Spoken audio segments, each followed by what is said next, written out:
Right, hello everyone, and welcome to the webinar about getting your call center working from anywhere. Hopefully you're joining us live today, and hopefully you're all well and healthy out there. So my name is Richard Kenny. I'm Senior Marketing Manager at Poly, and I'm joined today by Kate Brouse, who's Head of Partnerships at NTI. And what we're going to be discussing today is getting your contact center working from home. Are you ready to go back to normal? Your employees probably aren't. So most organizations rushed home quickly at the start of this pandemic, but actually they did a really good job of enabling home working. But now it's time to reappraise our approach. A recent survey from Metrigy said that 18% of organizations expect to have a hybrid workforce, 16% expect to have a dedicated work from home workforce, and 23% expect to have dedicated teams for working from home or office. And there's a large amount of people that are really still undecided in this area. So, how do we scale up our home working from the current BandAid approach into something that really meets employee needs, business needs, and customer needs? And the reason we've got Kate joining us today from NTI is that she's got lots of experience in placing employees into home working call centers for many years across North America. So welcome, Kate. Thank you for joining us today. Thank you. It's a pleasure, as always, to be with you, Richard. Cool. All right, so what we're going to do is we're going to go through some just questions, some dialogue discussion between Kate and I, and then we'll take questions from you, the audience. And if you've got any questions today, please feel free to put them into the Q&A section. We will be monitoring that. We will try and answer your questions live, and we'll also keep a bit of time at the end. And then I've got Erica from our demonstration center joining us to give you a quick overview of some of the products that we recommend for home working. So to Kate, this is a huge topic here, working from home. So where do we start? What are the first basic steps that an organization needs to take if they're building an at-scale home working program? The most important thing that you can do to build an at-home working program and be able to scale it is just to have the mindset of people first. I suggest that you start with a mindset of building that inclusive community. You want to be able to hire the right people to work at home because some people will be really great at working at home and others will be really great working in the office. Sometimes you can have the overlap of those, but sometimes they're one or the other. So you need to be able to figure out how to make your organization attract the right people. And it's just people first, stay connected. So that is tip number one. Thereafter, you have to find the right solutions and technology, et cetera.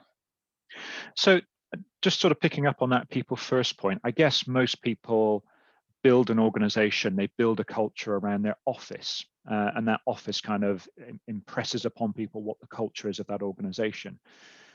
But if you don't have an office, you've got to have that conscious decision to recruit, take that people first approach, like you say, because that's how you build your culture.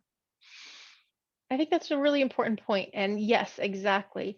When you're doing a remote workforce, and especially that you want one to be able to scale, knowing what your culture is really important.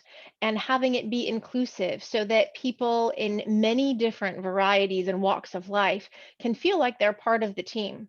And that's going to look a little bit different for every organization. But the most important thing is to have easy communication channels throughout and to make sure that the training that you offer is really good and people first. Because the reality, Richard, is that if you have great people and lousy tech, you can still have a measure of success.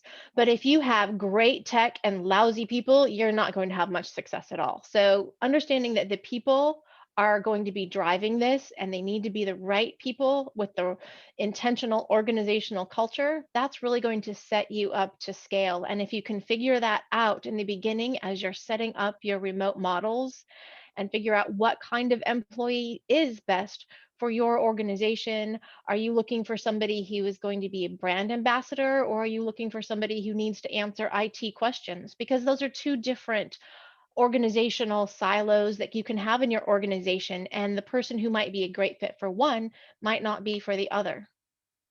That is a really good word, intentional. And I think we've kind of used that before on some of the webinars, but you can't just transplant what you're doing now into home. You've got to take this intentional first approach, intentional people first approach to build that culture. That's a sort of really good point there. I kind of thought again as well about the idea that if you take this people first approach, the people that you hire then you know that they're going to be able to work at home, they're self-sufficient, etc. So it's a case of, again, the office at the moment gives you that ability to get people connected and learning, etc., whereas at home you may not have that. These people have got to be a little bit more self-sufficient. It does take a different kind of skill set. You do have to be one of those self-starter, self-motivated people if you're going to work well at home. In the past, call centers often went, look, these are our best performers. We will allow them the opportunity to choose if they want to work from home. And sometimes organizations found that that was a great fit, and sometimes it really wasn't. And so again, that being able to figure out what kind of personality is going to be the best fit for your demanding job, that's going to be the key of Mhm. having a scalable workforce. And then once you know what it is, it's easier to meet that. But that takes sometimes a little bit of trial and error. You have to sometimes say, okay, these are the job requisitions that we thought we wanted. And then you have to think about, what are the actual skills and requirements that we need? Do we need to broaden it? Do we need to narrow it? And that's something that I know our HR team at MTI is always evaluating, because we want to make sure that we are attracting the right talent, not just job applications. We don't want just everyone applying. We want to make sure that the people applying really understand what the job involves. Again, it goes back to that intentional.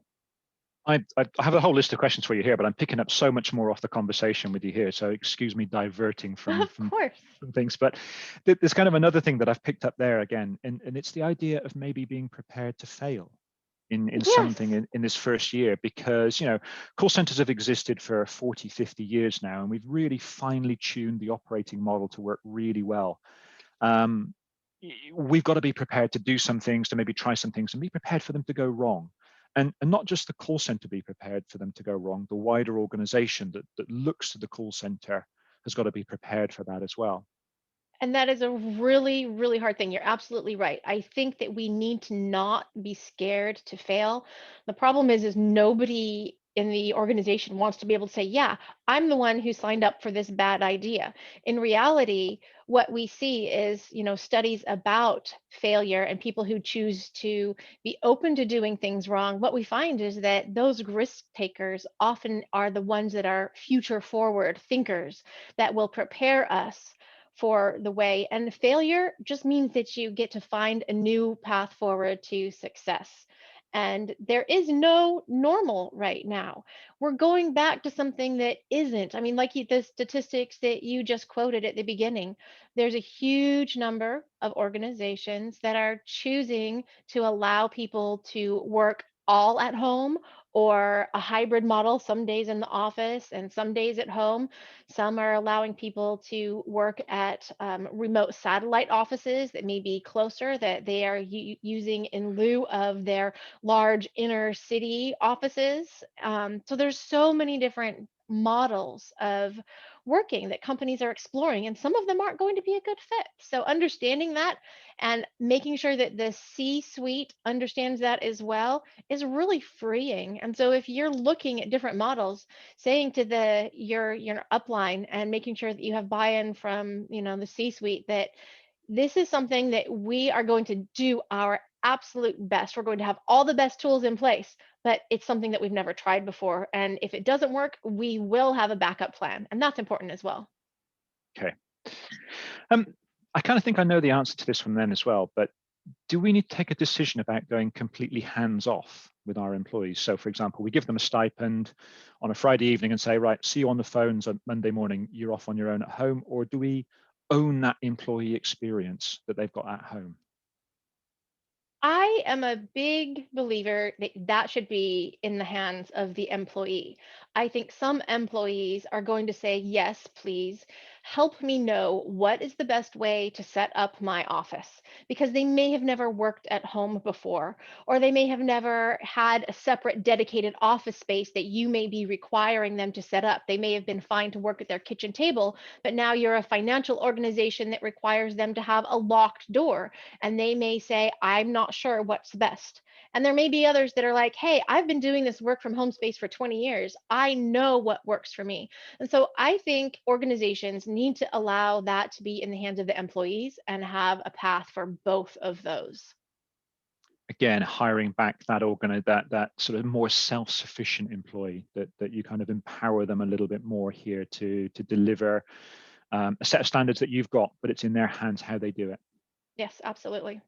I think Um, you should trust the employees to know. And if you have that open dialogue with them, that's what's important. Let them know on day one, hey, these are your options. You can get this stipend and we can make recommendations for you, or you can get this stipend and you can go do it all on your own. I think if I have a soundbite from this call so far, it's trust your employees that you've just said there. So you may sort of find yourself being replayed on that one. Um, if we own that employee experience, okay, yes, we've got to trust them. But if we have some sort of ownership over that experience at home, do we need to understand what that employee is going through? Do we need to understand their situation at home? So, for example, do they have a workspace available? Are they caring for adults or children? Do they have sufficient broadband quality, for example? Do you think you want to put standards on those, or is it a case of, we trust you to have the right place, the right equipment, etc.? I don't think there need to be standards, absolutely. So if you need to verify that you have certain broadband or certain equipment that will work with your systems, that's one level of yes, it is a checklist that we need to go through. You need to have all of that ready, willing, and able to show that you have all of that. I think that's really important so that you can have some continuity of service. The other part, it's really interesting. I'm a big advocate for bringing your whole self to work and being in that inclusive environment, but that is also very much a personal decision. So if I'm working in an office and I'm seeing my coworkers every day, I can choose to let them know everything about my life at home or nothing about my life at home. Now when you have these remote workers, and by the fact that they are working at home and sometimes they're going to be on camera or on the phone, and you're going to have some sort of a view into their personal life, that can be an interesting line to walk. And I think you just need to be really respectful, again, being that inclusive environment and allowing your employees to again bring their whole selves to work even though they're working in their own homes. I think that's pretty important. But it's also very important to realize that while you may have one mom who is mortified when her child pops in and waves hi and you wave hi back, she's going to be like, I don't want you to have any interaction with my children. Another might be like, oh, hey, this is my kid and this is my dog. And both of those need to be welcomed. And I think the world in general has become more understanding of accepting employees as humans and not just a voice on the other end of the phone because of this pandemic that we are still muddling our way through. It's opened our minds and our hearts, and we tend to be more empathetic and understanding of other individuals. So the answer to that is be inclusive and allow the employees to set their comfort level. So there's a couple of points I want to pick up on there. One is what you mentioned about, we're all in this together effectively. People sort of treating that as that they're being kinder to people through the pandemic. Are you seeing any signs of that sort of coming to an end? Almost a two-stream workplaces where people have to go back to work and they're frustrated. And I don't want to see your dog. I think that's unprofessional. I've got to go back to work in the office. Why aren't you being that way? Are you seeing any signs of that at the moment, or are you seeing them sort of, it is carrying over this sort of whole being kind and being in it together approach? The answer is both. Yes.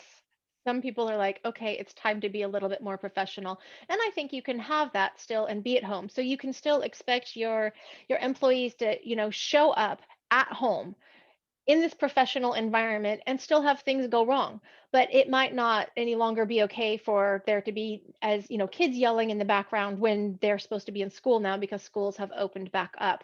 And so at one level we had to be understanding because there were other people at home. Hopefully as we move through this and we all of us are able to go out in the community more and all schools are open for children, there's going to be more professionalism expected. But I do think that we have moved overall to being more understanding, and I think that's good because it's kind of like it's part of that bringing your whole self to work thing, and it should be that comfort level. Absolutely have standards if that works for your organization and say, we expect you when you are working at home to be wearing a company polo and to have a blank background or a company logo in the background.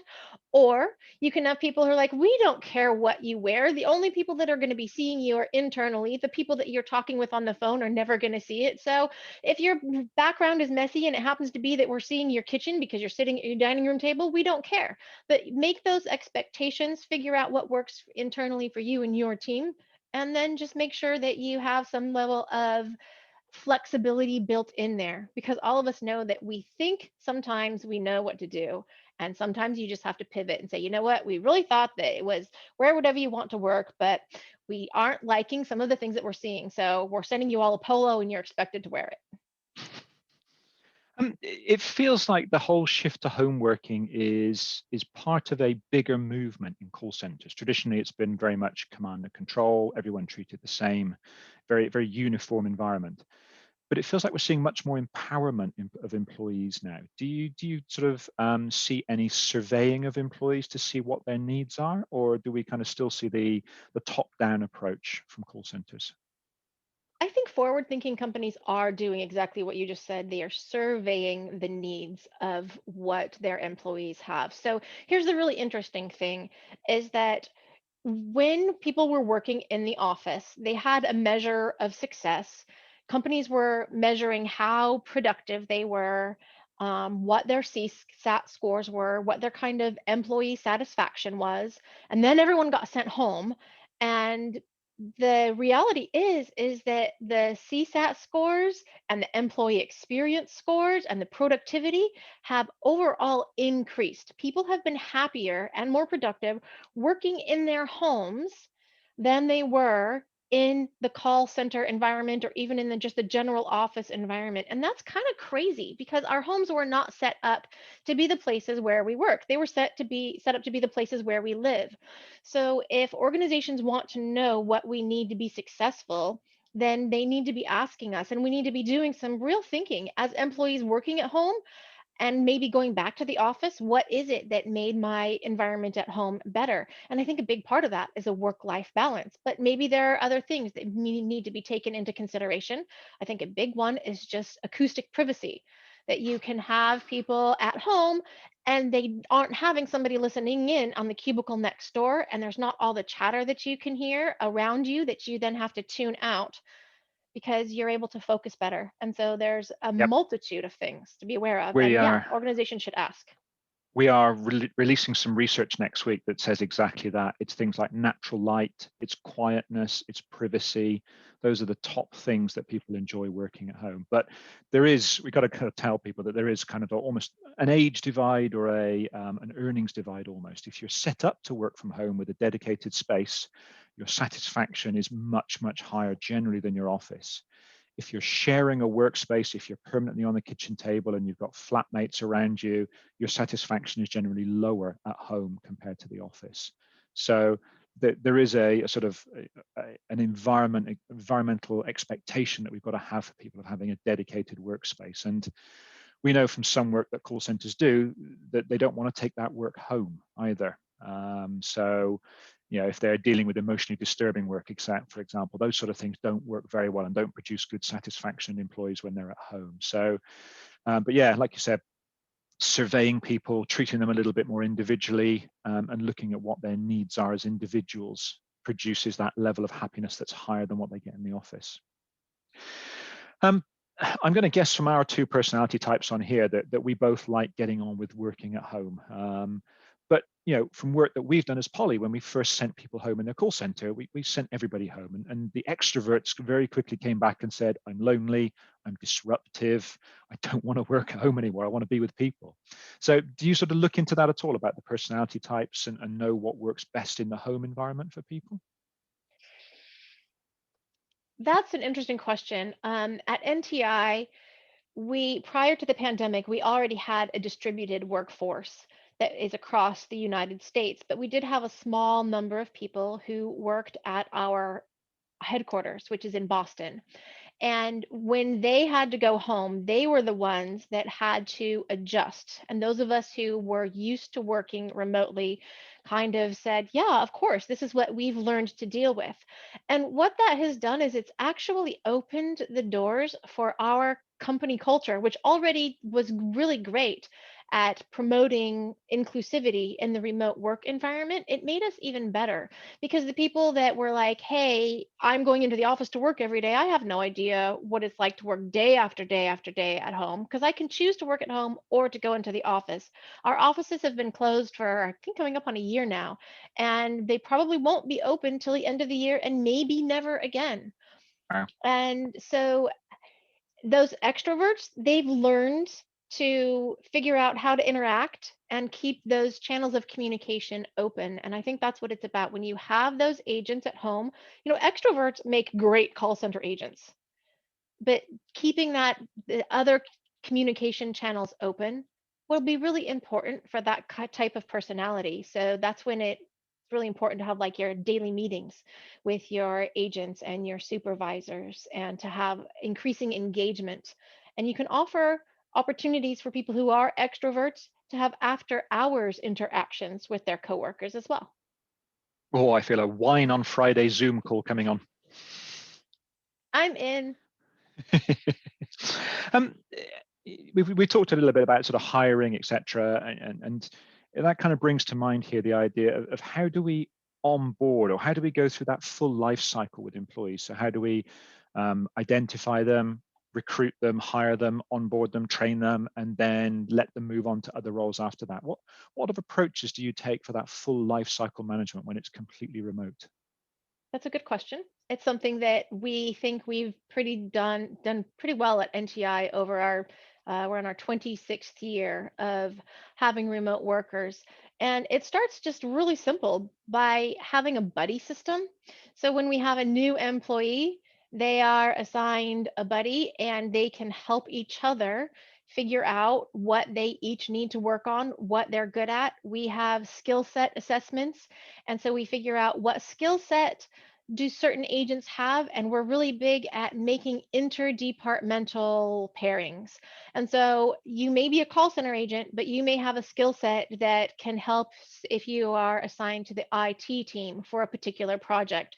So you may carve out 1 to 2 hours of your week to be part of another department and team. And that's another way to allow for promotion internally. And that's something that's the most important thing, I think, when you're talking about call center agents is they need to come in and from day one, they need to know there are opportunities that the organization provides for you to move up should you choose to stick around and that your skills can be developed. And that's as simple as just allowing your agents to take online classes with, to develop their skill sets. It's investing in your agents so that they are happy and will stick around. And that's always better than training a new agent. Yeah, the buddy system sounds like quite a good one, actually. Again, you're mirroring that culture that would have been set up in the office and giving people someone to talk to, someone to learn from. All right. So one of the final questions I've got on here at the moment then is the idea of, do you sort of have a standard technology list that you recommend for organizations, laptop or desktop computer, phone, headset? Of course, everybody recommends good headsets, don't they? Video, webcams, etc. So have you got that standard list that you give out to people to either go and buy or to provide? We don't have a standard list. Our business model is that we work with many different employer partners. And so we Mhm. let them dictate what our agents need to have. That being said, we always make sure that the agents have that equipment and that it's working well. That I think what's important is when organizations are evaluating what tools do we need, make the list and then say, is this the only tool or can we use something else and why? So, for example, some organizations have said, okay, we only want you to work on laptops. And others have said, we're going to allow you to work on laptops or you can have calls forwarded to your cell phone. And for some organizations, that might not work at all. But always ask yourself if there's an additional mode that you can add to make it easier. Because if it's easier for your employees, if they have a choice, I can answer calls today on my cell phone, or I can work on my cell phone, or I can work on my laptop, or I can work on a company provided computer, and any model of those. Having those additional choices is going to increase your agent's work ability and availability. And so I think that's more the important thing, not any specific list, but look at the list that you have and say, hey, is there something that we should add to this? Or is there something that maybe we thought was a good thing that now we need to take away? Maybe it's not working to have our agents answering calls on their cell phones. Yeah, I'm guessing that make it easy is a primary approach because you haven't got IT to call upon and bring over to your desk. So if there's a seamless, easy way of doing things, that's what the employee will take on this one. Yes. Um, do you sort of see an overall preference of sort of people that you place going with their own equipment or company provided? I think the employees and the employers both like it when the equipment can be provided because then it's standardized. Everybody has the same thing, and it does make it easier for your IT department, whether that's in-house or whether you're outsourcing that. It makes it a lot easier. I know that I sometimes am working on my personal laptop, but overall I choose to work on the laptop, excuse me, on the PC that has been provided to me because it has everything that I need. I know it's secure, and if I have a problem, I don't need to worry about IT having access to something that is mine personally. Yeah, and I suspect that if they're going back to what we said earlier on about surveying employees, it's yes, we can provide a standard list, but we've got to make sure it meets those needs, having surveyed people first and found what really works for them. And it's generally a good level of equipment. We can't be sort of giving out lower quality stuff to people who are working at home, and if stuff goes wrong, it takes days to get it replaced and leaves them offline. I guess within 26 years, you've seen a fair difference in what people have used or how people have worked at home. Have you seen a big change in video adoption over the last year? We have. We ourselves have now made video interviewing standard. Prior to the pandemic, we didn't have video interviewing. We still were doing interviewing by calls. But now we have, the tool in place that all of our internal interviewing is done by video. Um, I have seen many people who were very resistant embrace video. I think video is going to be here to stay. I think increasing number of people and call centers are going to be offering options to do a video chat. Some agents will be really comfortable doing that and some will not. I think overall we've all become a lot more accepting of being on video.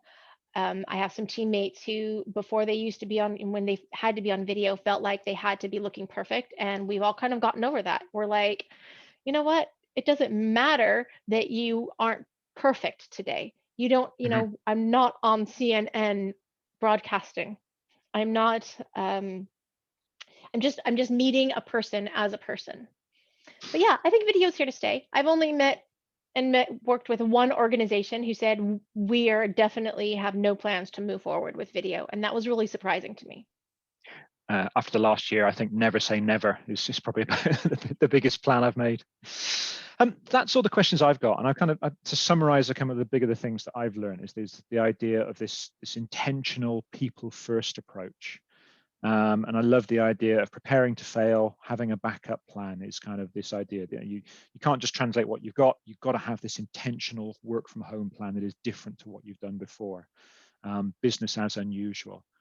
When home working works, we produce happier people at home. We've got better stats to prove it. So we know that it works here. And your idea about the buddy system is a really good one to help people with that onboarding and transition into sort of the fully functioning employee is a sort of really good one there that I've learned. Um, If you're okay, we're going to take a couple of questions now that have come up from the audience. Got one here, which is, what's been the most challenging part of managing the ever-changing pandemic transition journey? Is it equipment? Is it people? Is it communication and training? Well, at NTI, we really didn't change anything because of the pandemic. We've been a fully remote company for 26 years. And so for us, it was really easy. I think a lot of other people have struggled with that band-aid approach of they're like, okay, we're going to send everybody home and that's working now, but how do we deal with the different issues that we have coming up?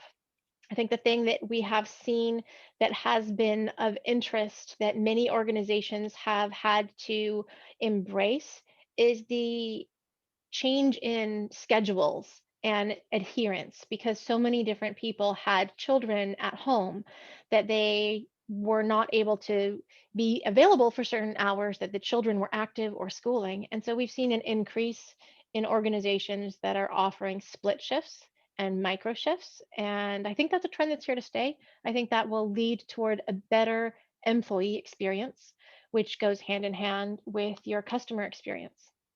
And split shifts and micro shifts are perfect for home workers. You don't want to be doing those in an office.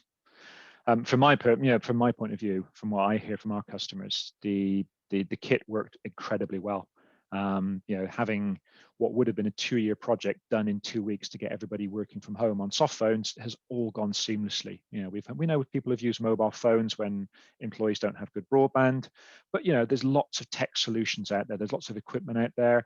People have been generally pretty good because, again, we've all been in this together. So for me, it's the sort of communications aspect of it, moving to that purposeful communication, making sure that people aren't overwhelmed with having to be on video calls every day is quite a sort of well-known one. So I think it's actually that purposeful communication has been the biggest shift, sort of saying, okay, for this, I'm going to send an email. For this, we're going to have a video meeting. For this, we're going to do just a small chat. Like I said, technology, workspaces, those have all been pretty good. It's that communication that's been the sort of big one to deal with. I'm going to give you a chunky question to answer here as well, which is quite broad, but how do we approach security for working from home? Security working from home is really a big issue. Some of the employer partners that we partner with at NTI, require, like I mentioned before, especially financial institutions, that they be able to have screen protectors so that you can't read a screen from standing behind somebody, or a door that can shut and lock. They can't have their screen facing a window. So you have basic things like that, that from setting up your home office perspective, you want to do some sort of internal audit that way, because you aren't obviously in an office behind a locked door. So you need to be at home behind a locked door. But we've actually seen that most of the security issues can be handled by just requiring agents to use a VPN and log on. And while that used to be, at one point, everyone was like, oh, do we really need that? I think all organizations pretty much now have, cloud computing and VPN. And if you don't, well, you need to come into this century. Yeah, a couple of things that we've learned from this as well is that a couple of organizations have actually specifically said, we do not want you to have any smart speakers in your room. So the Apple HomeKits, the Amazon Alexas of this world, there's a sort of perception around those listening on occasionally when they shouldn't do. Don't know whether that's true or not, but organizations have specifically stated there must not be any of those devices in the room. And like you said, having a room that can be the door shut, the window can be, you're not facing the window. Those are all fairly sort of key things as well. But there's a fair bit of talk in the press, especially in the UK recently, about an idea of using webcams and AI to monitor people. Can the AI interpret that you've got a mobile phone in your hand or that you're eating your sandwich? So for that sort of thing, I go back to your stage of trusting the employees. There's a set of standards that, okay, if you're on a phone call with a customer, your mobile is in a different room. You're not eating a sandwich or your lunch or anything like that whilst you're on a call with a customer.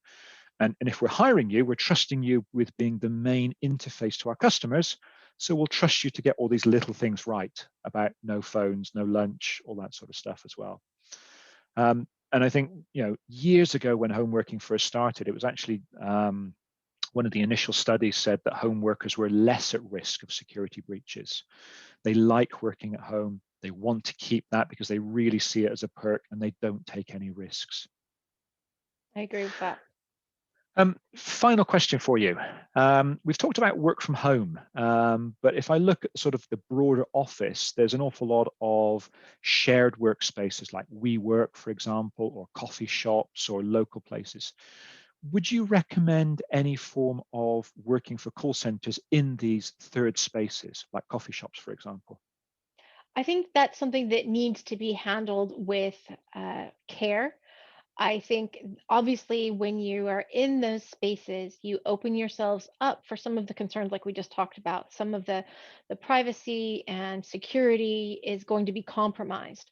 That being said, if your organization is just answering calls about something simple that doesn't matter if it's overheard, or if somebody might on the call might, if your technology for your headphone isn't working well and somebody can tell that you're in a public setting in a coffee shop and here's somebody behind you ordering a coffee, and that's not going to ruin the call, then why not allow that? But that needs to be very intentional.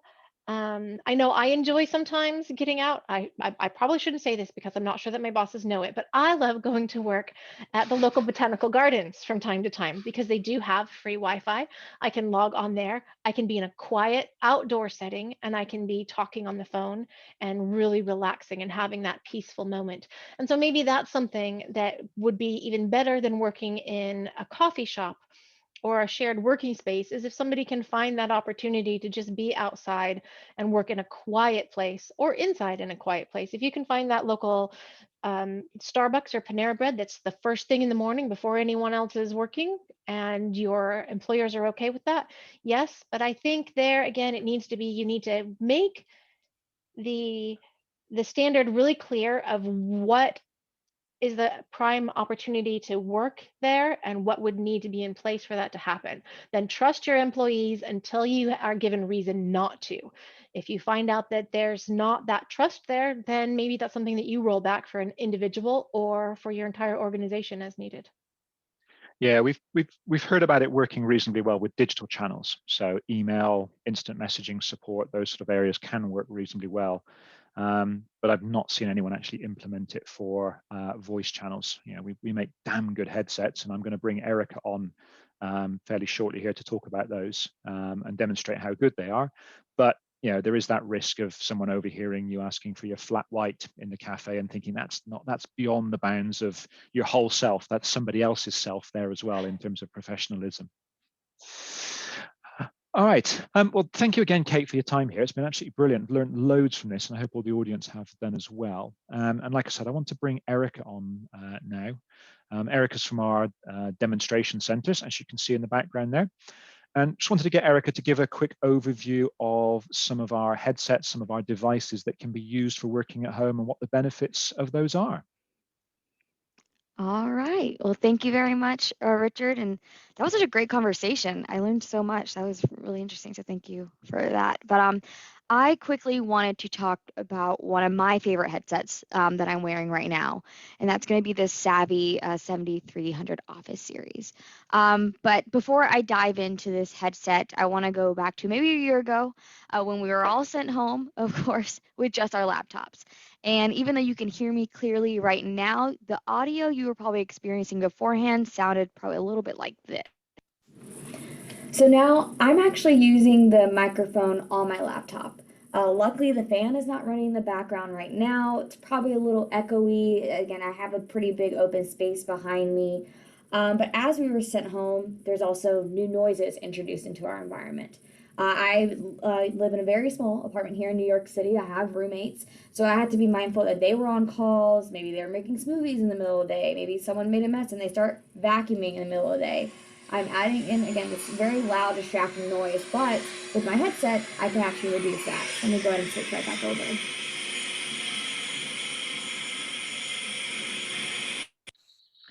All right. So I actually switched my audio back to my headset.